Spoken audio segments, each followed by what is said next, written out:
E aí, galera, tudo bem? Vim aqui montar uma apresentação em PowerPoint para vocês, né, em vídeo, para explicar, fazer um resumo do que nós já estudamos sobre diversidade da vida ou classificação biológica.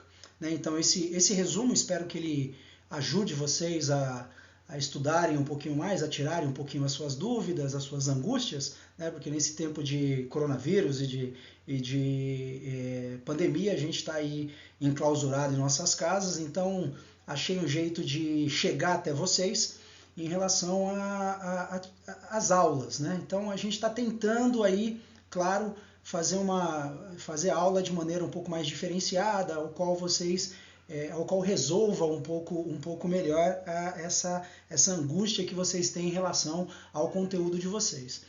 A diversidade da vida e bases biológicas da classificação é uma aula para terceiro ano de ensino médio, então eu vou fazer aí, eu já tinha dado essa aula para os meus alunos, mas eu estou fazendo esse vídeo porque eu gostaria de fazer um resumão para eles e um resumão que ajude aí a vida de vocês também, outros alunos que possam usufruir desse resumão. Não vou entrar muito em detalhes, é só uma aula bem resumida mesmo, e eu gostaria que vocês, meus alunos, e vocês, alunos que não são meus, que fiquem em casa aí, peguem esse vídeo, assistam esse vídeo e vão procurar mais informações em livros didáticos, sites educacionais, tem agora a plataforma do governo, mas é um jeito, eu vi que esse foi o jeito que eu achei para chegar até os meus alunos e chegar até as pessoas que podem, outros alunos que podem usufruir desse vídeo.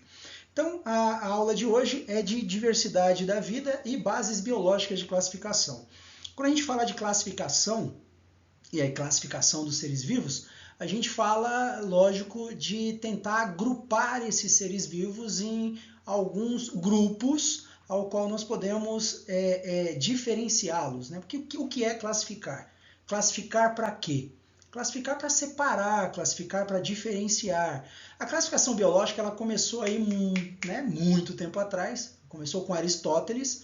Ele fazia uma classificação de observação, né? Mas a observação dele era bem falha, porque ele, para o estudo classificatório dele, ele observava os organismos que podiam se locomover, se reproduzir, e ele dizia que só era organismo vivo quando ele podia observar essa reprodução, essa locomoção. E a gente sabe que não é bem assim, né? O organismo vivo eu não preciso ver que ele está se locomovendo ou se reproduzindo. No caso, por exemplo, dos vegetais, eles se movimentam, mas são seres vivos. Eles não se locomovem de um lado para outro, eles não saem do ponto A e vai para o ponto B. Eles se movimentam, mas eles são seres vivos. Eles se reproduzem também. Outros micro-organismos fazem a mesma coisa e a gente não vê.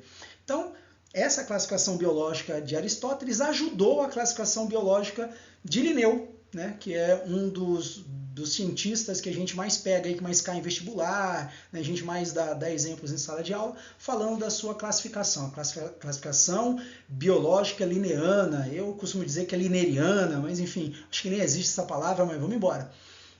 Mas é de Linneu, de Carl von Linné, a gente conhece por Linneu, não é o da grande família, mas a gente conhece por Linneu, e essa classificação de Linneu ajudou aí a gente a entender um pouco melhor sobre os seres vivos, tudo bem?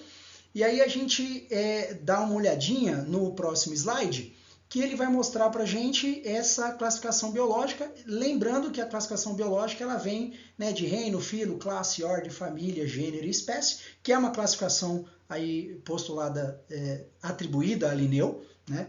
E lembrar também que quando a gente pensa em classificação biológica, a gente tem que pensar em algumas regras, que a gente vai falar um pouquinho para frente. Bom, voltando, essa classificação biológica, então, tem uns trechinhos, uns 3 trechos aí, 3 parágrafos de livros didáticos que vocês podem já ter lido ou já ter ouvido, enfim, o professor gosta muito desses trechinhos assim. Classificação biológica é um sistema usado pelos biólogos para descrever os seres vivos. Legal, beleza? Trecho de livro didático, né? Como é que eu falaria isso? Para que serve a classificação biológica? Para agrupar os seres, para separar cada ser no seu devido lugar. Por exemplo, eu vou falar aqui animal. Que animal?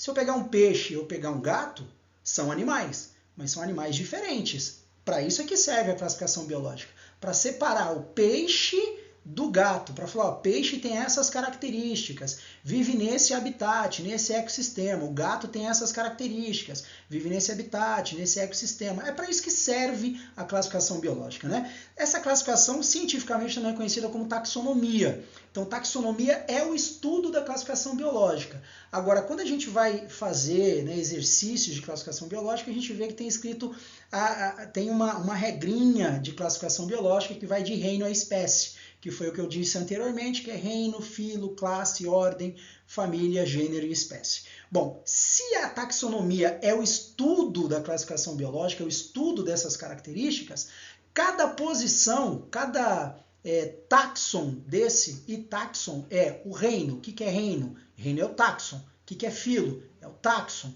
Então, o taxon é o grupo que cada um vai ser inserido, que cada característica vai ser inserida.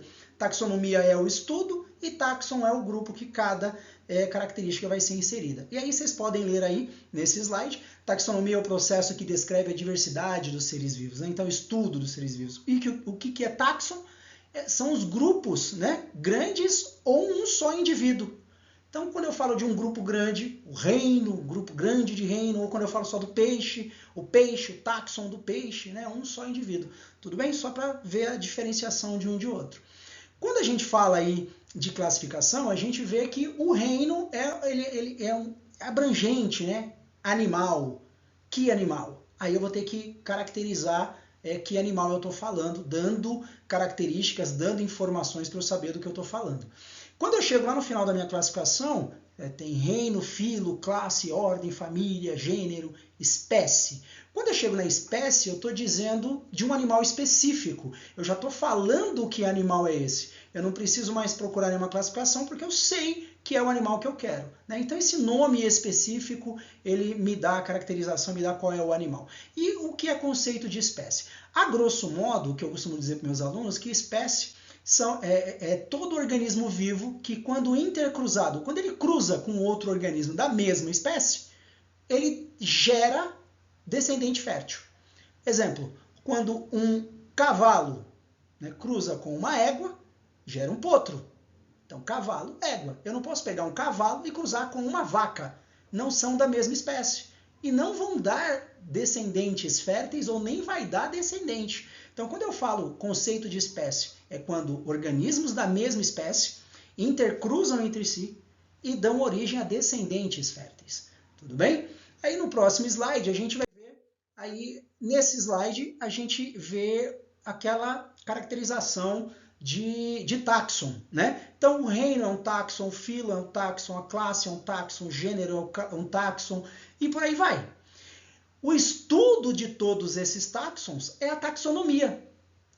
Cada posição dessa aí, cada característica dessa aí é um taxon.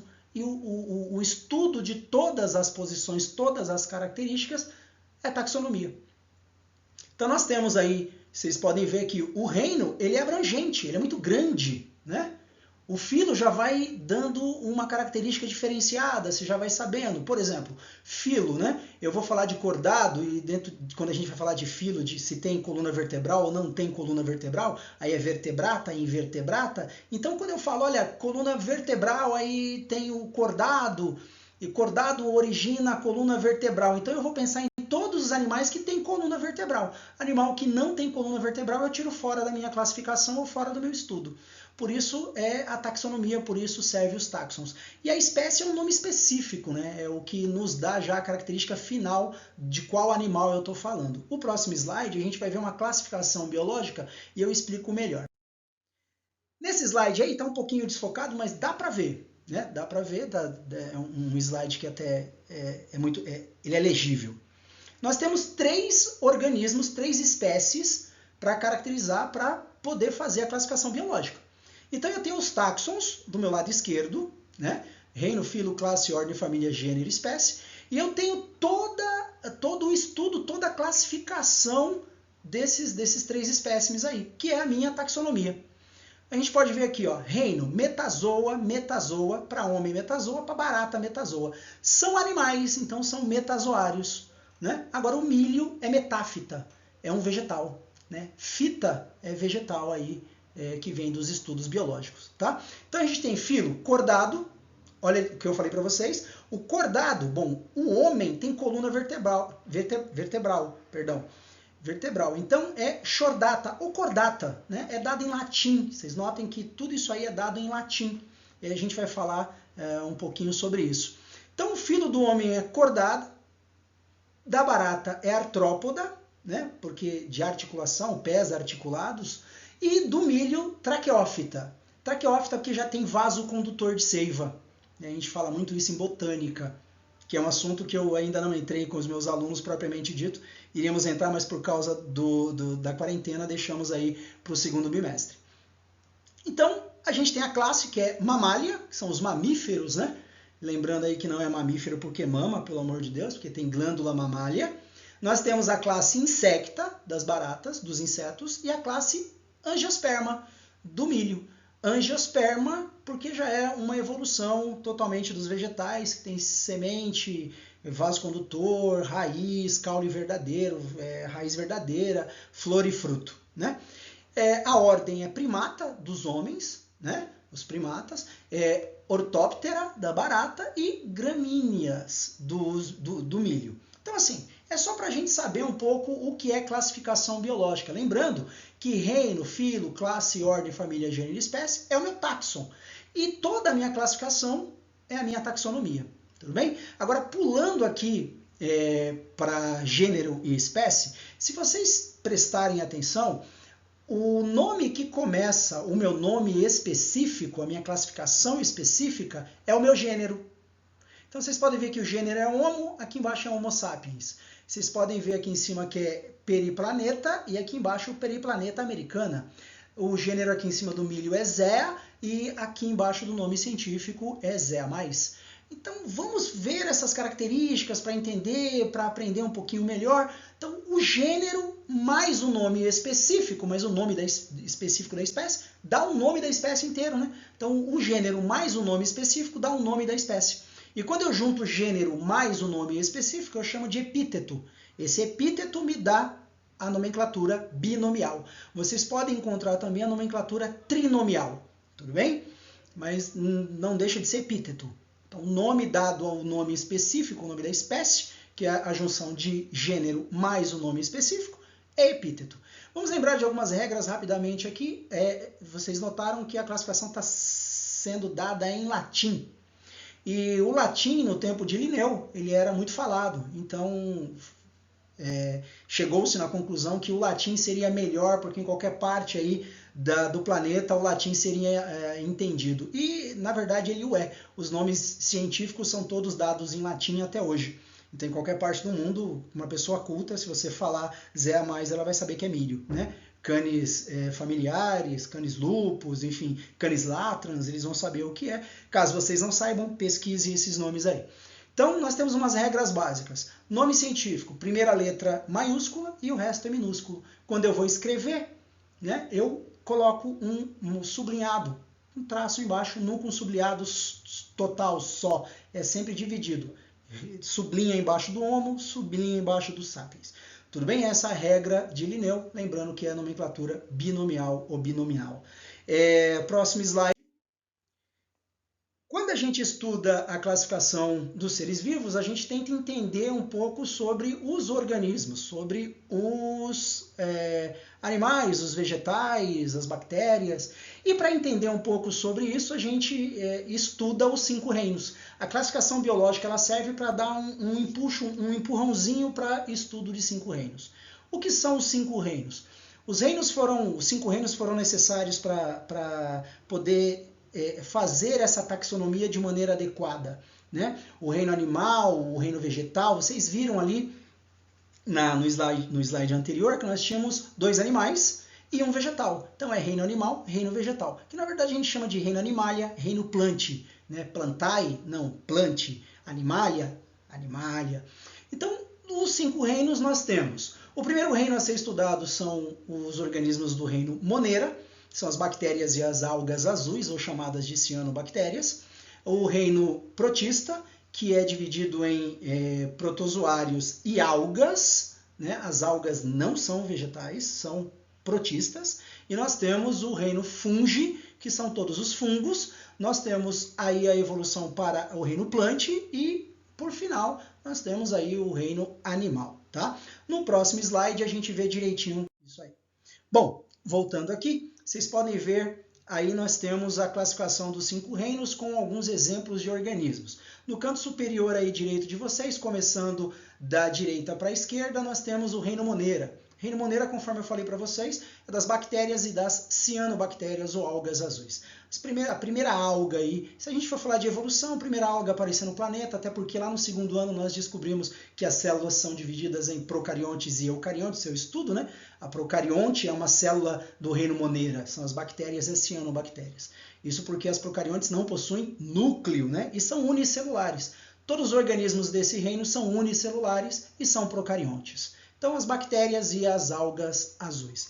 Bactérias, vamos lembrar que elas têm aí de 3 tipos, mas a gente costuma falar um outro, mas nós temos os cocos, os bacilos, os vibriões e os espirilos, né? Lembrando que bactéria é classificada de acordo com a sua reprodução, com a sua alimentação e com o seu formato. Por isso, cocos, bacilos, espirilos e vibriões.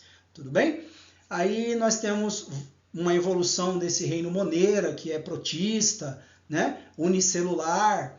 Nós temos Monera protista, perdão, nós temos uma evolução do reino Monera, que nós temos os protistas, que são organismos unicelulares, igualzinho ao reino Monera, mas não são procariontes. Embora sejam unicelulares, eles são eucariontes, né? Que são as algas e os protozoários. Algumas algas pluricelulares, né? Algumas algas nesse reino aí são pluricelulares ou multicelulares, mas nós temos aqui, por exemplo, os protozoários são unicelulares como o do reino Monera, mas a diferença é que eles possuem núcleo, né? Possuem esse envoltório nuclear que protege o material genético, então aí caracteriza-se por eucariontes. Então nós temos aqui no reino protista os protozoários e as algas. Os protozoários são classificados de acordo com a sua locomoção. Né? Se ele se locomove por pseudópode, ele é rizoide ou sacordíneo. Se ele se locomove por cílio, ele é ciliado ou ciliófora. Se ele se locomove, e aí nesse caso, voltando um pouquinho, o sacordíneo é a ameba. Esse ciliado ciliófora é o paramécio. E se ele se locomove por flagelo, como se fosse um flagelinho de espermatozoide, é uma euglena, um trypanosoma cruzi, que na verdade é o que mais cai em vestibular, né? Trypanosoma cruzi, doença de Chagas, e por aí vai.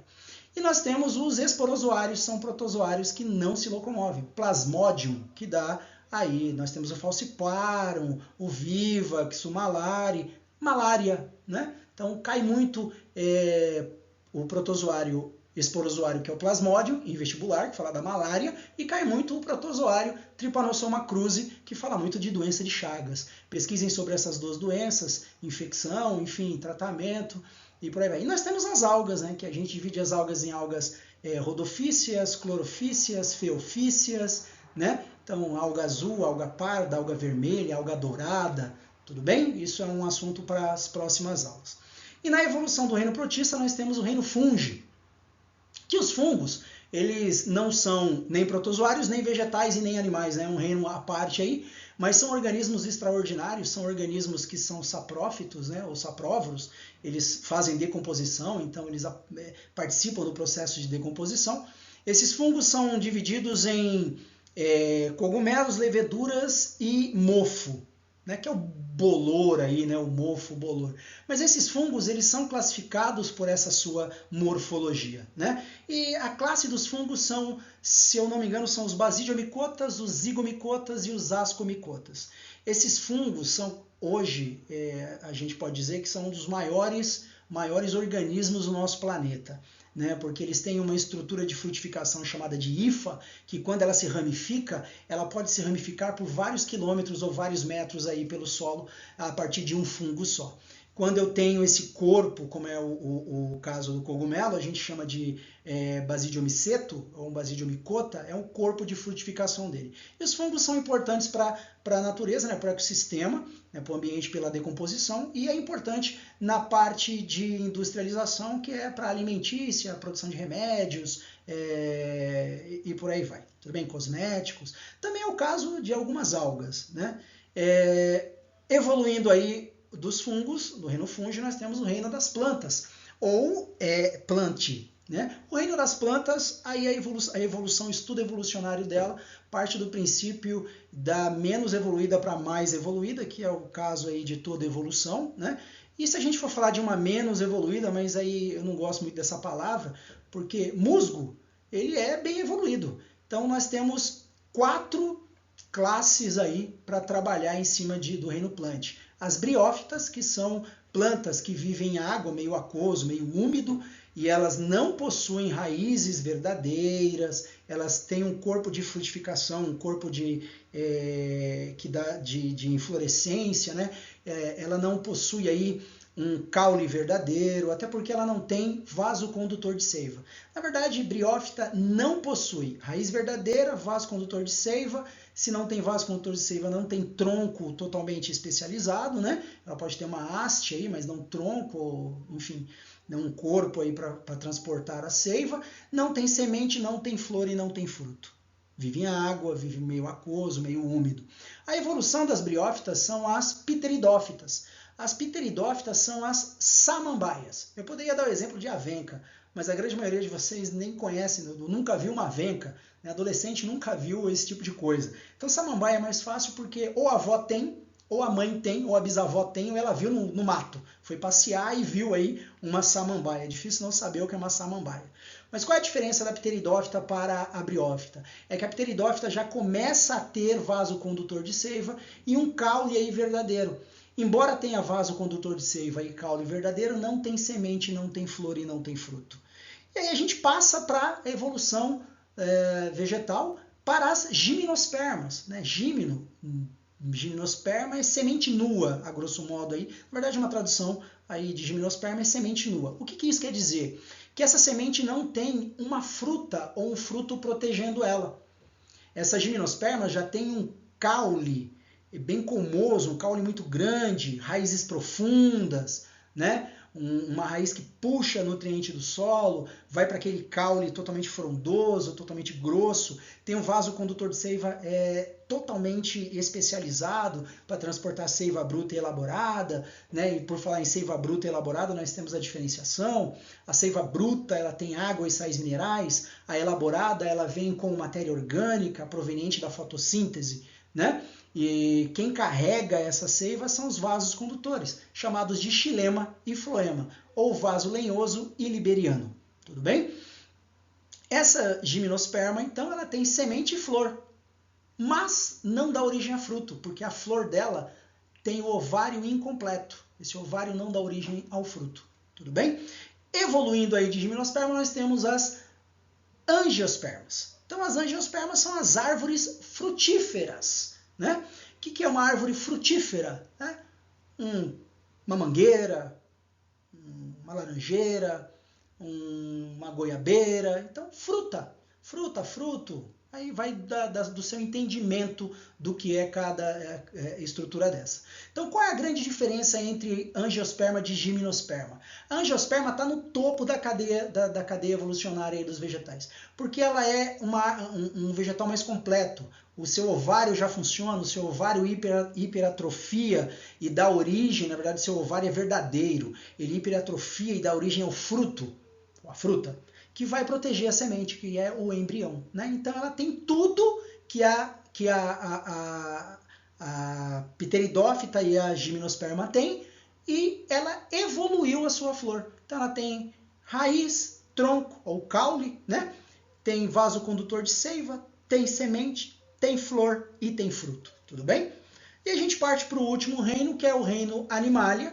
E para caracterizar um animal, a gente tem que observar a sua morfologia, ou a gente pode dizer a sua morfofisiologia, né? Animais são divididos em quadrúpedes, bípedes, vertebrados, invertebrados, né? Que é de corpo mole, corpo rígido, com esqueleto interno, esqueleto externo, que é o caso dos insetos, né? O exoesqueleto, esqueleto para fora do corpo. Tudo bem? Então, vocês olhando aí, vocês dão uma observada que nós temos minhoca, esponja, cavalo, lula, inseto, enfim. A diferenciação aí de característica do reino animal é também a sua reprodução, né? A reprodução é feita com ovo com casca, ovo sem casca. O óvulo, o desenvolvimento é dentro do ovo, é dentro de uma estrutura chamada placenta, né? Então, há uma grande diferenciação, uma gama de classes e de espécimes para ser estudado, que vai ser ao longo aí do segundo bimestre, voltando de quarentena, tomara Deus, com os meus alunos, e os alunos que estão vendo isso aí, que também vão voltar da quarentena, pega, né? Assimila isso, procura alguma coisa que você já viu esse assunto, mas foi uma palavra aqui que você não entendeu, ou eu falei alguma coisa que você, olha, eu queria saber mais, vai para o livro. Livro didático, galera, é riquíssimo. Você não encontra, acho que no online você encontra muito resumo. O livro didático ele é muito mais, eu gosto de livro didático muito mais elaborado, né? Então vai, procura, pode ser até online também. Vamos para o próximo slide. Nesse próximo slide aqui, o que a gente vai falar é sobre o sistema dos 3 domínios. Quando a gente fala de classificação biológica, de os 5 reinos, né? Se eu não me engano, em 1980, alguns pesquisadores acharam mais viável, muito menos complicado, dividir esse estudo de 5 reinos em apenas 3, ao qual eles chamaram de super-reinos, que é os 3 domínios. Os 3 domínios, na verdade, eles dividiram o reino Monera em 2 e o reino Eucária em um só. Juntou aí protista, fungi, planta e animalia num só, né? Numa só característica, ao qual eles deram o nome de domínio Eucária, e o domínio de Monera foi dividido em 2, que foi para bactéria ou eubactéria e arqueobactéria, né? São bactérias mais primitivas e tudo mais. Tudo bem? Conforme vocês veem aí, vocês leem na parte de baixo aí, que são os domínios arquea, bactéria e eucária. Tudo bem? Então é só lembrar de reino Monera e os outros reinos depois de Monera, que pegaram os outros 4 ali e juntaram num só, que é a Eucária. A Arquea e a bactéria estão no reino Monera, e a Eucária nós temos os protistas, os fungi, o plant e o animalia. Tá? O próximo slide a gente vê um pouquinho melhor isso aí. Bom, voltando aí, a gente tem esse slide, né? Essa imagem aí para vocês, categorizando aquilo que eu falei para vocês. Nós temos da esquerda para a direita, né, a arqueobactéria, a bactéria, que é a eubactéria, alguns lugares trazem como eubactéria, e o eucariota. Então, se vocês derem uma olhadinha, a arqueobactéria tem alguns nomes aqui de arqueobactérias, que não vem ao caso agora, e nós temos as bactérias que a gente estuda mais, né, que a gente conhece mais, são os cocos, bacilos, espirilos e vibriões.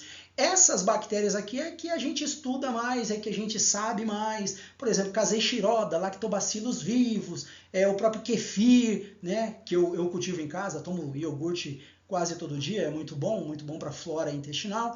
Né? Então, lembrando que essas bactérias são o que a gente mais vê caindo aí em provas, avaliações de professor, vestibulares, Enem e tudo mais. Então, as bactérias são os que mais nos interessam, mas a gente pode falar que os domínios foram divididos aí em 3 domínios, embora sejam 3 domínios, se a gente for pensar bem, são 2 domínios, né? Porque a arqueobactéria e a bactéria está no reino Monera, e a eucária é todos os outros reinos aí, o protista, o fungi, o plant e o animalia.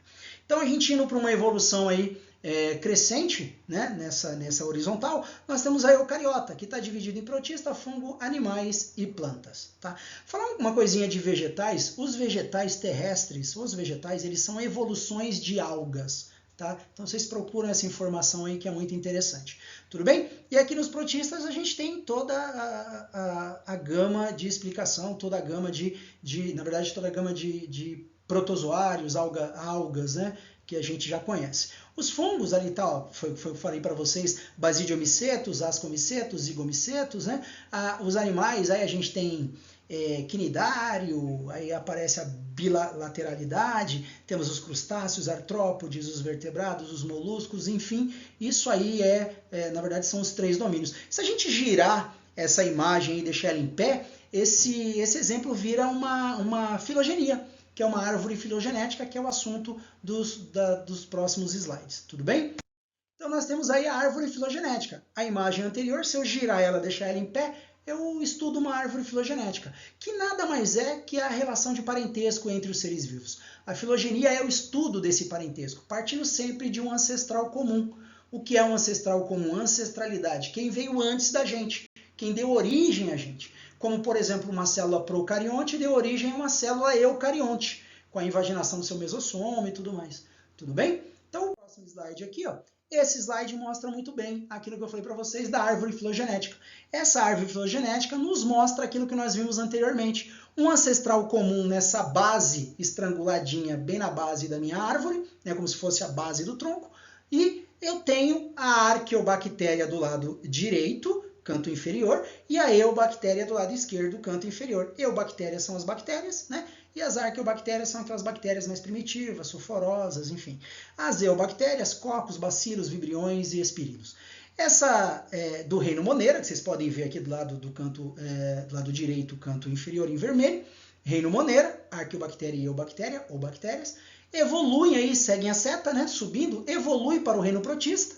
E nós temos no reino protista, né, os dinoflagelados, mixomicetos, lado esquerdo, lado direito nós temos os esporozoários, os rizoides, ciliados, zooflagelados, enfim, a gente tem aí de exemplos, né, os esporozoários, o plasmódio, o rizoide, a ameba, o ciliado, o paramécio e por aí vai. E aí a gente tem uma evolução desse reino protista, bem no centro aí, na parte superior, em azul, o reino fungi, que são os basidiomicetos, ascomicetos e zigomicetos.